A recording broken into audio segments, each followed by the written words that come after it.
మహాగణాధిపతయ నమః. సదాశివసమారంభాం శంకరాచార్యమధ్యమాం అస్మదాచార్యపర్యంతం వందే గురుపరంపరాం. శ్రీమాత్రే నమః. ప్రేక్షకులందరికీ స్వాగతం.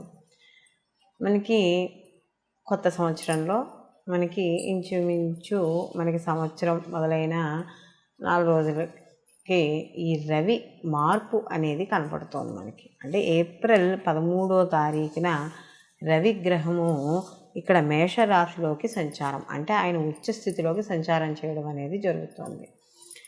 అయితే రవి ఎప్పుడైతే తన ఉచ్చక్షేత్రంలోకి వెళతాడో ప్రతి గ్రహము కూడా అక్కడ మనకి మార్పు చెందినప్పుడు కొన్ని శుభ ఫలితాలు, కొన్ని అశుభ ఫలితాలు ప్రతి రాశికి ఉండడం అనేది జరుగుతుంది. అయితే ఇప్పుడు 12 రాశుల వారికి ఈ యొక్క రవి గ్రహ మార్పు వల్ల శుభాశుభ ఫలితాలు ఏ విధంగా ఉంటాయి అనే విషయాన్ని తెలుసుకుందాం.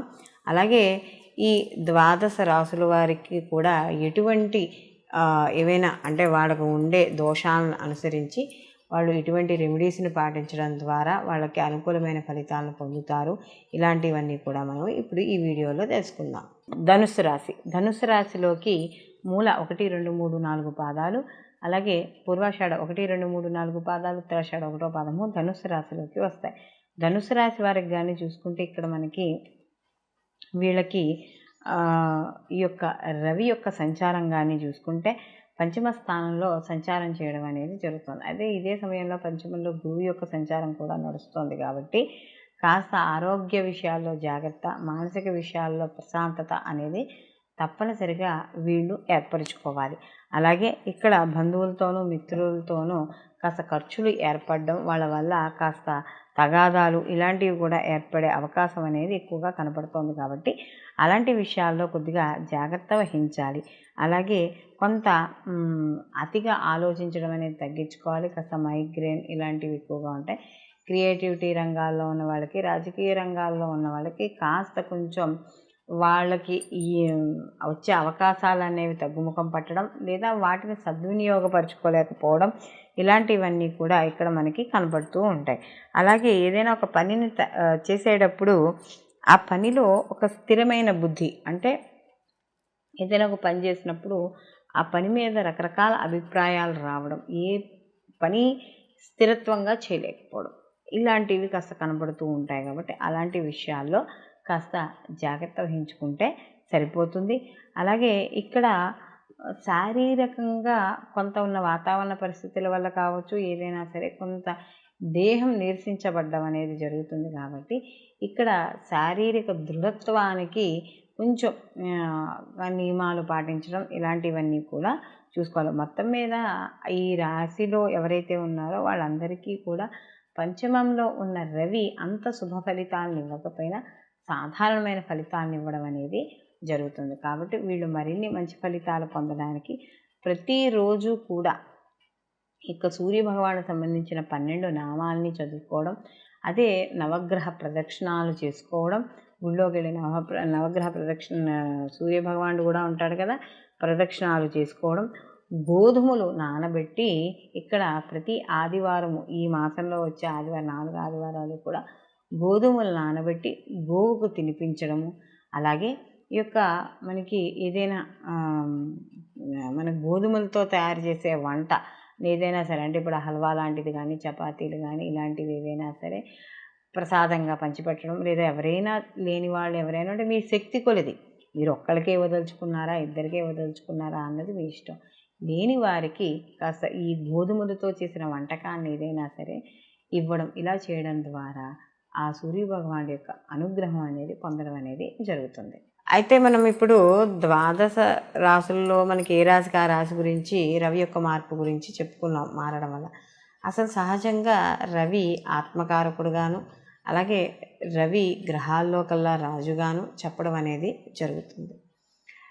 రవి సహజంగా ప్రభుత్వ ఉద్యోగస్తులకి ప్రభుత్వ పరంగాను, న్యాయపరంగాను, అలాగే ఈ ఎవరైతే ఈ ప్రభుత్వ రంగాల్లో పనిచేసే ఉన్నత అధికారులు, రాజకీయ పరంగాను, ఇలా అన్నింటికీ కూడా ఈ యొక్క మనకి రవి కారకుడు. ఎందుకంటే రవి అనేటప్పటికీ రాజు అంటే ఏమిటి, దర్పం, తన యొక్క అంటే ఒక దర్పంగా మాట్లాడడం, ఒక అధికారికంగా మాట్లాడడం, ఇలాంటివన్నిటికీ కూడా రవి కారకుడిగా చెప్తాం.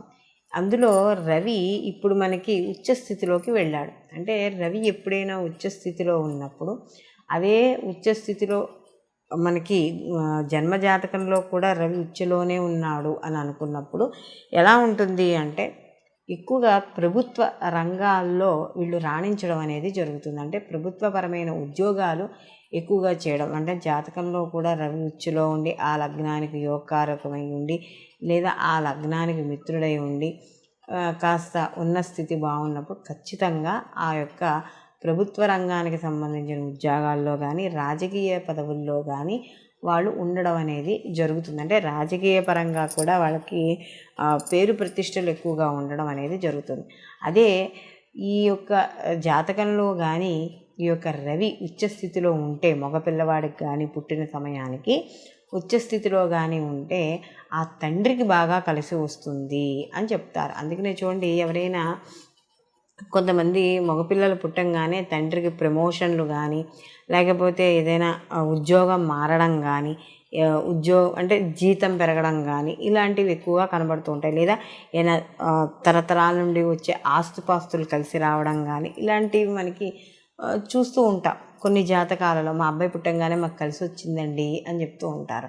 కాబట్టి ఇలాంటి వాళ్ళందరూ ఏమిటంటే, ఆ యొక్క రవి ఉచ్చ స్థితిలో ఉండంగా పుట్టిన బిడ్డలు ఎవరైతే ఉన్నారో వాళ్ళ తండ్రికి బాగా కలిసి రావడం అనేది జరుగుతుంది. అలాగే ఆడపిల్లలైతే, అంటే ఒకవేళ ఆడపిల్లలకు కానీ రవి ఉచ్చులో ఉన్నాడు అనుకోండి, వాళ్ళకు కూడా ప్రభుత్వ పరంగా కానీ, లేదా గవర్నమెంట్ అండర్టేకింగ్ ప్రకారంగా ఉన్నవి కానీ, లేదా గవర్నమెంట్లో ఉద్యోగం చేస్తే ఎంత సెక్యూరిటీగా ఉంటుందో అంత సెక్యూరిటీ ఉండడం, ప్రతి విషయంలోనూ క్లారిటీ క్లియర్గా ఉండడం, ఒక ముక్కు సూటి మనిషిగా ఉండడం, అంటే అబద్ధాలు ఆడకపోవడం, అధర్మంగా ఉండకపోవడం, ఇలాంటివన్నీ కూడా ఆడపిల్లలో ఉండడం అనేది జరుగుతుంది. అలాగే ఈ రకంగా రవి కానీ ఉచ్చస్థితిలో ఉంటే వాళ్ళకి వివాహం అయిన తర్వాత భర్తకి కలిసి రావడం అనేది ఎక్కువగా జరుగుతుంది. అంటే ఇటు తండ్రి కన్నా భర్తకి ఎక్కువగా కలిసి రావడం అనేది జరుగుతుంది. అందుకనే కొంతమంది ఆడపిల్లలు పెళ్ళి వెళ్ళిపోయిన తర్వాత వెంటనే భర్తకి కలిసి రావడం,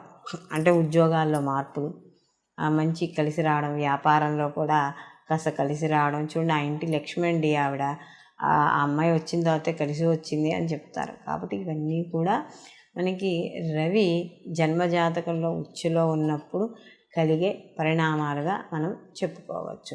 కాబట్టి ఈ విధంగా రవి ఉచ్చస్థితిలో ఉండడం వల్ల మనకి ఇంతకు ముందర ఏ రాశికి ఆ రాశి అయితే ఏవైతే చెప్పుకున్నామో అటువంటి ఫలితాలు గోచార ఫలితంగాను, ఇప్పుడు మనం చెప్పుకునేది జన్మజాతక ప్రకారం రవి ఉచ్చులో ఉండడం వల్ల ఈ యొక్క ప్రభుత్వ రంగానికి, రాజకీయ రంగాల వారికి, అధికారులకి, అధ్యాపకులకి, వీళ్ళందరికీ కూడా కాస్త అనుకూలంగా ఉండడం అనేది జరుగుతుంది. సర్వే జన సుఖినో భవంతు, లోకా సంస్థ సుఖినో భవంతు.